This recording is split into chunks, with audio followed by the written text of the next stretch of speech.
Assalamualaikum warahmatullahi wabarakatuh. Selamat berjumpa kembali Bapak Ibu pada manajemen pengelolaan web server. Pada pelatihan kali ini kita akan melanjutkan pembahasan kita mengenai pengelolaan server. Ya. Jika pada bagian sebelumnya kita sudah membahas mengenai konsep tentang server dan juga tentang pengaturan-pengaturan server.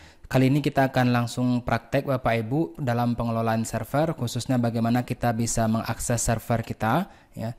Pada bagian sebelumnya saya sudah menjelaskan bahwa untuk mengakses server kita bisa menggunakan web server seperti ini ya, melalui web, ataupun nanti bisa melalui aplikasi pihak ketiga ya. Bisa berupa misalnya WinSCP ataupun aplikasi lainnya yang bisa menggunakan untuk mengakses server kita. Baik, kali ini kita akan menggunakan akses melalui web terlebih dahulu. Ya. Silakan Bapak Ibu mengakses webnya yang sudah diberikan. Kemudian di sini kita lihat untuk mengakses web kita harus menggunakan HTTPS. Ya. Jadi pastikan alamat domain yang kita berikan dari LPTIK nanti ditambahkan HTTPS di depannya. Seperti ini. Ini contoh saja HTTPS /2 mockup unan ACID, kemudian portnya berapa ya, portnya di sini port 50.000 ya. Ini nanti informasi ini kita berikan kepada pengelola domain ketika mereka meminta domain atau meminta akses web hosting kepada kita di LPTIK. Baik, kemudian kalau kita coba di sini akses kita ya, biasanya kalau Bapak Ibu tidak melakukan treatment khusus maka akses ini akan error. Kenapa? Karena di LPTIK sendiri kita memberikan beberapa lapisan untuk keamanan akses web server kita, sehingga untuk mengakses web server ini kita harus menggunakan yang namanya VPN ya. Apa itu VPN? VPN adalah semacam protokol di mana kita bisa bergabung di dalam sebuah jaringan virtual. Misalnya kita menggunakan jaringan UNAN ya, maka kita bisa menggunakan VPN untuk mengakses sebuah jaringan UNAN yang sifatnya tertutup ya. Jadi akses untuk server ini kita batasi di LPTIK, sehingga ini untuk menjaga keamanan ya dari sisi jaringan. Jadi untuk mengakses ini Bapak Ibu pastikan Bapak Ibu sudah memiliki akun VPN UNAN ya. Saya contohkan di sini. Kita akan akses VPN ya dari wireless kita. Di sini saya sudah punya sebuah akses VPN. Tapi kalau Bapak Ibu belum ada aksesnya, nanti bisa dibuat dulu. Biasanya kita tinggal search saja di Windows kita. Nanti kita tik aja di browser kita ada VPN, kemudian VPN setting. Ya kira-kira seperti ini. Nanti kita bisa tambahkan VPN-nya. Seperti ini, kita tambahkan Windows, VPN name-nya kita buat saja, misalnya VPN UNAN ya, seperti ini. Kemudian di sini nama servernya, ya nama servernya kalau di UNAN itu kita menggunakan VPN UNAN ACID, ya, seperti ini.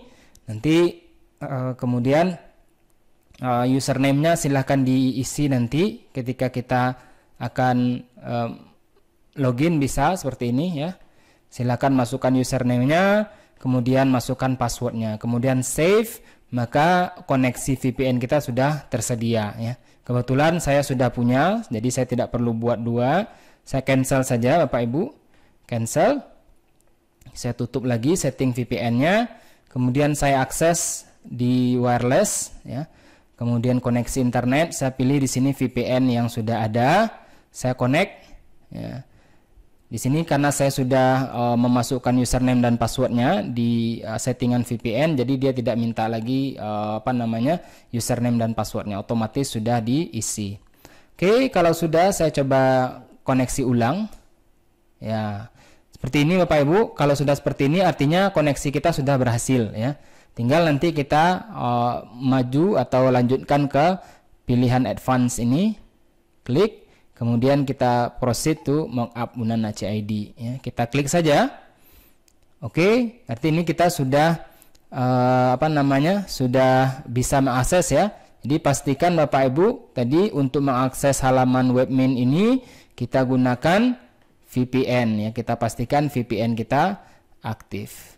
Oke, saya akan login dengan username yang sudah ada. Oke Bapak Ibu, ini saya sudah menambahkan loginnya. Saya tinggal login, sign in. Oke, jika berhasil maka kita akan diarahkan ke halaman virtual min kita, di mana kita mengelola sebuah web server ya.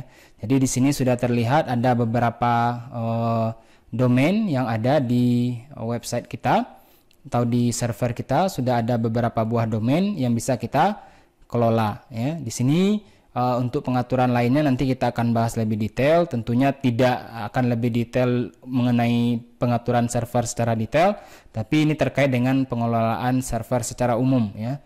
Jadi bagaimana kita melakukan backup, bagaimana kita melakukan restore, kemudian bagaimana kita menginstal aplikasi nanti misalnya CMS di server kita ya. Sini saya akan ambil sebuah contoh, sebuah web server. Di sini saya sudah tambahkan sebuah domain. Di sini domain untuk latihan kita. Sini kita bisa lihat nama domainnya ya, nama domainnya, kemudian juga alamat IP address-nya dan sebagainya. Seperti ini. Nanti kita bisa melihat detailnya Bapak Ibu mengenai alamat ataupun domain kita. Misalnya kita bisa lihat di sini pada bagian usernya ya. User untuk database kita siapa saja. Di sini contoh nama usernya. Ya, ini gunanya nanti kalau kita ingin melakukan instalasi, maka kita perlu untuk memiliki akun ini atau memiliki user ini. Ya, ini nanti digunakan untuk login ke SSH kita, ya, ataupun FTP kita. Ya. Nanti kita akan lihat bagaimana kita bisa akses menggunakan SSH dan FTP. Ya. Kemudian di sini kita bisa lihat ada pilihan database. Ya, di sini sudah ada beberapa database ya. Kita gunakan beberapa database. Nanti database ini yang kita kelola, dan database ini nanti sebagai dasar kita untuk penyimpanan atau bagaimana kita bisa menyimpan data kita, baik data aplikasi ataupun data terkait dengan CMS nantinya di web kita. Maka kita perlu database. Contohnya berikutnya di sini kita bisa lihat ada username ya. Kemudian ada password. Kita bisa ganti passwordnya di sini. Import database ya. Kalau ada database yang ingin kita import dan sebagainya. Kita kembali ke database di sini. Saya akan lihat di sini ada beberapa database. Saya akan pilih salah satu saja. Ini saya coba buka database ini. Kemudian saya klik manage. Oke, karena di sini sudah ada aplikasi yang diinstal menggunakan database ini, maka kita sudah bisa lihat di sini nama tabel-tabel yang tersedia di database tersebut. Ya. Kemudian juga kita bisa melakukan backup database. Ini yang perlu kita lakukan nantinya ketika kita melakukan backup dan restore untuk pengelolaan website kita. Kalau kita ingin backup ya tinggal kita klik saja backup, maka otomatis nanti sistem akan mengantarkan kita untuk mendownload file dari backup kita ya. Kita bisa backup ke server ataupun kita bisa download di browser ya. Kalau kita backup ke server seperti ini, maka kita bisa menentukan di mana kita letakkan filenya di server kita ya. Jadi kita bisa backup di sini, kemudian kita juga bisa download filenya. Saya coba yang download saja, seperti ini, download. Kemudian saya backup.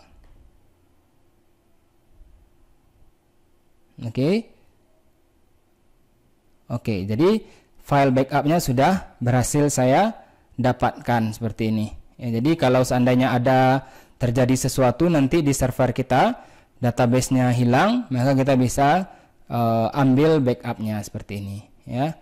Oke, kita lanjutkan. Di sini kita kembali ke bagian database, kita kembali ke bagian utama. Untuk melakukan restore dari backup database yang sudah kita lakukan, kita bisa create baru, ya, create sebuah database baru. Kita beri namanya, misalnya ini mockup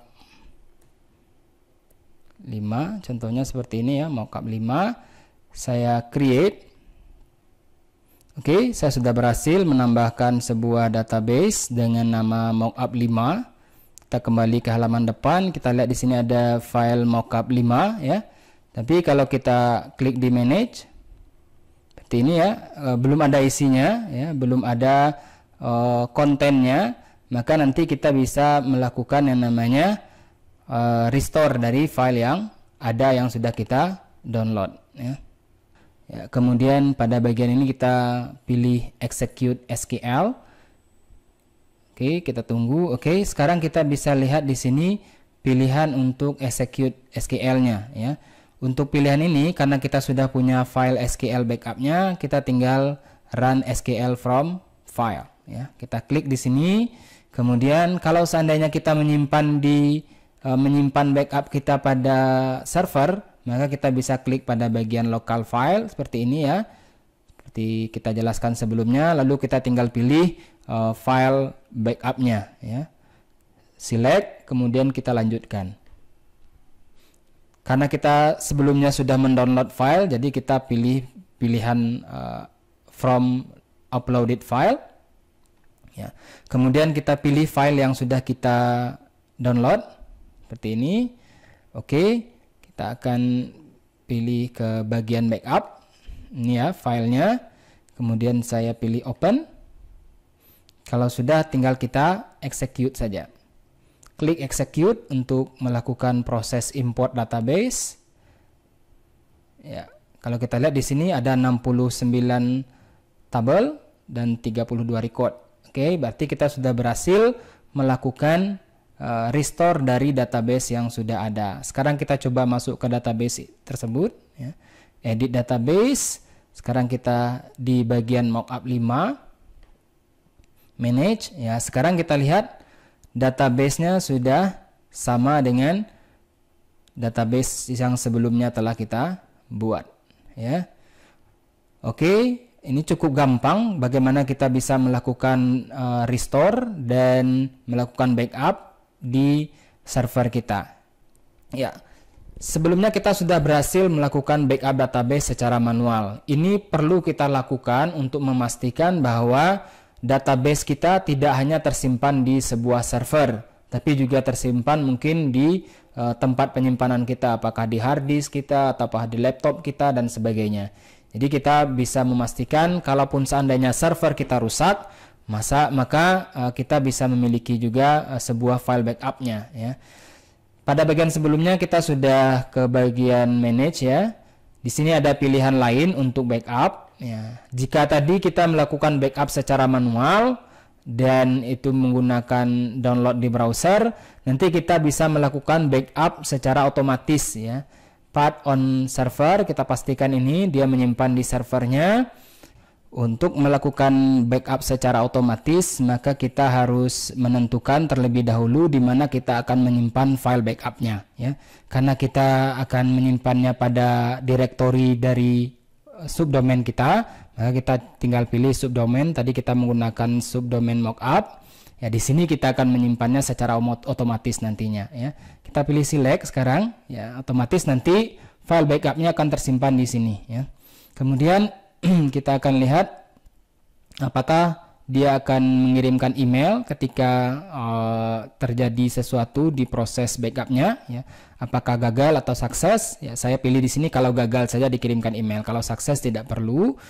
Kemudian apakah kita ingin scheduling backup ya, karena kita akan menentukan otomatis, berarti kita pilih yes ya. Kita pilih yes, maka nanti akan disimpan secara otomatis di folder yang telah kita pilih di sini.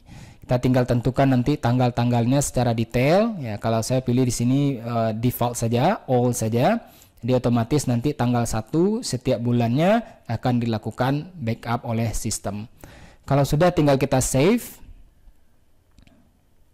Ya, sudah berhasil, berarti kita sudah berhasil mengatur server kita untuk melakukan backup secara otomatis.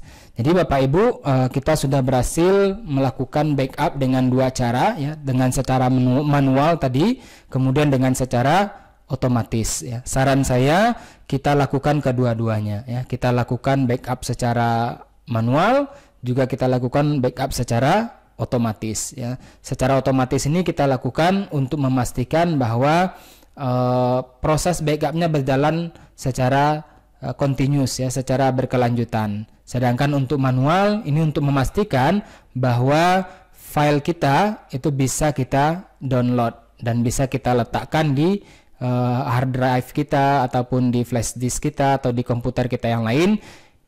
Jika saja seandainya server kita down atau rusak, maka kita sudah bisa menaikkan backup yang sudah kita lakukan sebelumnya. Oke Bapak Ibu, untuk bagian kali ini saya rasa cukup. Terima kasih, sampai jumpa. Assalamualaikum warahmatullahi wabarakatuh.